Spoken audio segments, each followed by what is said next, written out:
So happy Father's Day to me for having a romantic date by walking slightly away from the truck and reading some signs.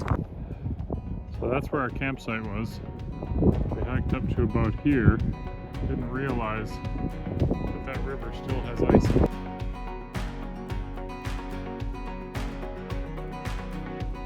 How's that for a view, right?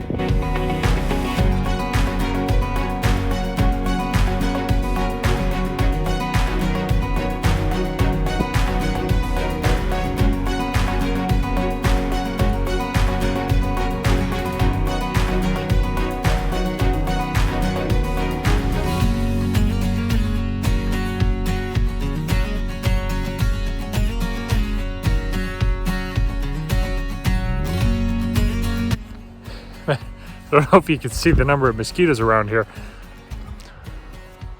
Blood on my face from them. They're terrible. Holy cow. Man, this is with bug spray on too. Anyway, this is, oh geez. This is Engineer Creek. And look at the color of this water. It's like super brown. It's almost, areas it's like super orange. I'm gonna get out of here before I get eaten alive. This is terrible. I have pretty good bug spray on right now too, and I'm just getting eaten alive.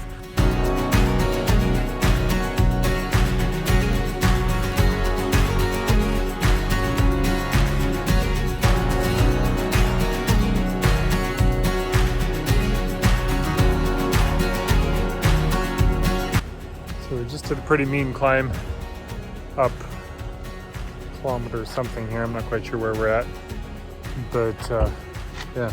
There's a pull-out here, and then there's a peak that the boy and I are going to walk up.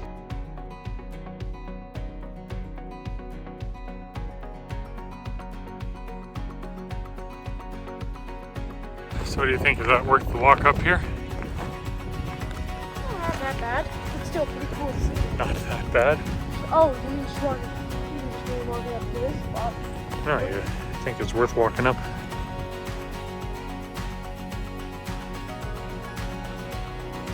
Truck's starting to get a little dirty. So this is a Gilvey Ridge. I think the last one might have been a better epic view all around. This isn't bad here by any means.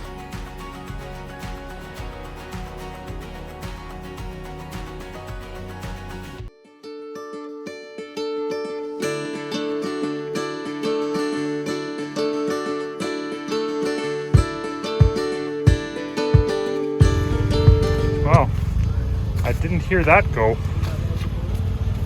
Good thing we have some spares. So this is my new friend Mikey. He just lent me a spare tire for the one that we just lost. He's up here working. You said you're throwing gravel on the information lines. You betcha. Are they running like a fiber optic internet cable up? All the way up.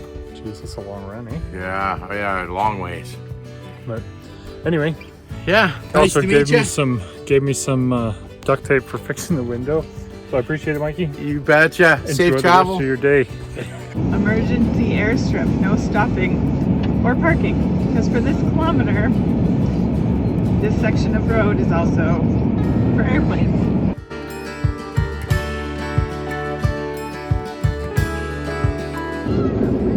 So we just pulled out our other GPS. Well, it feels like we're driving over the roof of the world. Our elevation here is only about 600 to 700 meters. So to put that in perspective, where we live in the prairies is 900 and something meters. We officially hit the Arctic Circle. Just going to go check our repaired tires and snap the obligatory picture in the rain. We won't have the kids in front of us for this one.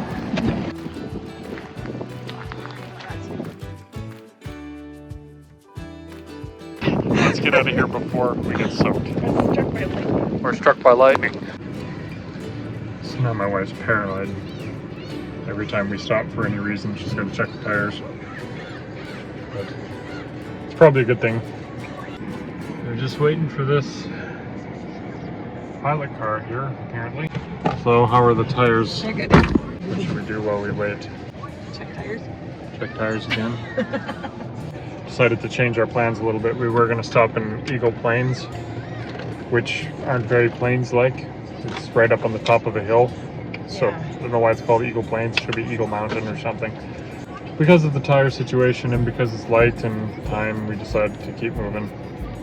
And now we're stopped. So I don't know if you can tell, but this is pretty. Yeah.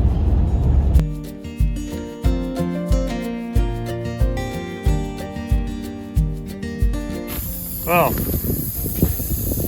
there we go. There's that hat. So it's my new friend Jimmy here. He's lives up in Inuvik. Just bought himself a new fancy truck and driving it home.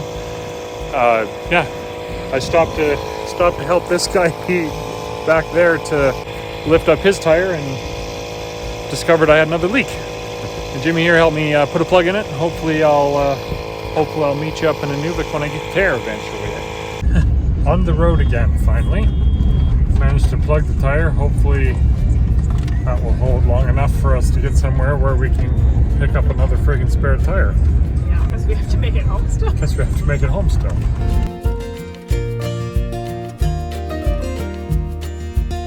Just stopped doing a tire check here and decided to grab some of this cotton grass.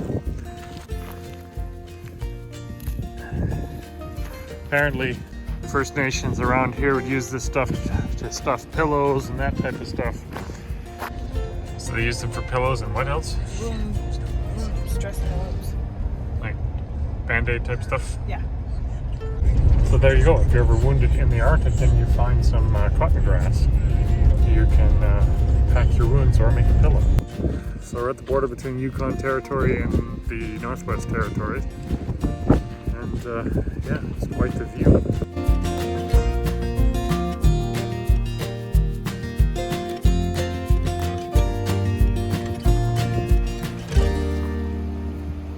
Brief child stop alongside the road. We altered our plans. We were going to stop in Eagle Plains where we had our first flat. Decided to push on a little bit to Fort McPherson, however it's pronounced. It's beautiful around here in a very barren, desolate sort of way. So tire check again. I went down to check to see what these little cone-bearing trees were, and Oh, yeah, Oh, that's bizarre. step across onto the. I tried. It's like, yeah, this. Marshmallows or something. Yeah, it's like you're walking on marshmallows. Oh, that's funny. Feels weird. That's very weird. So that was a cool adventure. Northwest Territories roads are better than Yukon, so I'll give them that. So we were definitely outside of the tree line, north of the tree line, a little farther south, but the tree line kind of goes up and down a little bit. It's not a defined line, so we're back into where there's some little scrubby trees. Oh, the bloody mosquitoes though. Like, what do they eat? Death deal. See our road going up and over the hills up there.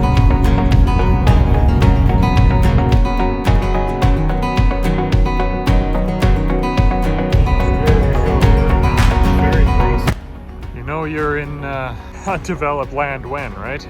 That'll be fun.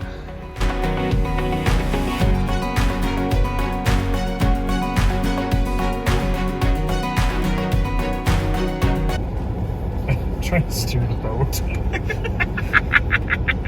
So he was saying that, was it 2 weeks ago?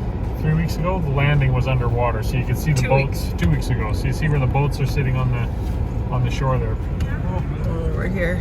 That's where the water level was. Yeah. And this, he said, was all cabins, and then this spring and they've been all wrecked. I think this side won't be bad.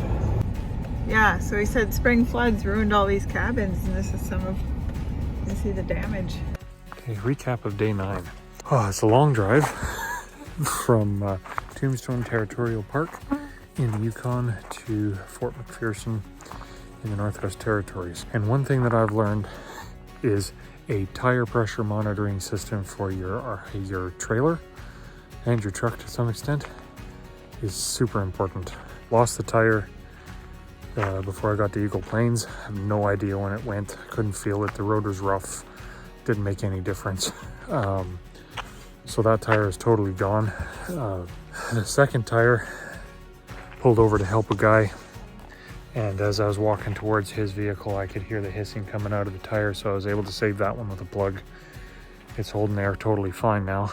Yeah, tire pressure monitoring system would have paid for itself in that one tire. Take it easy, bring some spares. I have a spare, and I have a spare now for my trailer as well, still, which is good. Hopefully I don't need to change another tire, but we'll see. Hope you enjoyed the footage from our trip today. There wasn't a lot of stopping alongside the road. That stretch of the Dempster after Tombstone is basically laid on top of permafrost. And so there's no stopping on the side of the road because there's 40-foot deep ditch. You know, not 40 feet, but there's all sorts of shoulders on the road, and if you go over the edge, you're hooped, you're stuck. It was a beautiful day, beautiful drive. Highly recommend it. Definitely bring your spares though. It's midnight here. The sun's not going down tonight. We're far enough north that the sun doesn't go down at this time of year. Going to bed. Day 9. It's 1 o'clock in the morning. That's how bright it is. See you tomorrow. Day 10, we'll be in Nuvik.